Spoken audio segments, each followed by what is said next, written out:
Pasarapin natin ang ating paksiw. May suka na, may onion pa, at may talong, okra.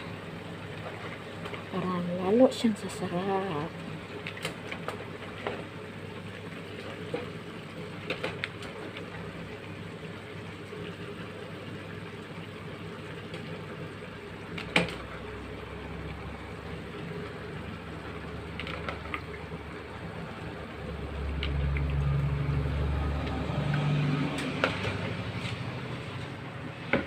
At idagdag natin ang ating ampalaya.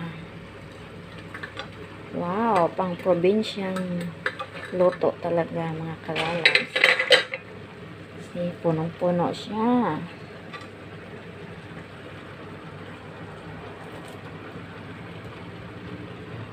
Ayan. At takpan. Mahina lang apoy niya para mag-absorb ang kanyang lasa.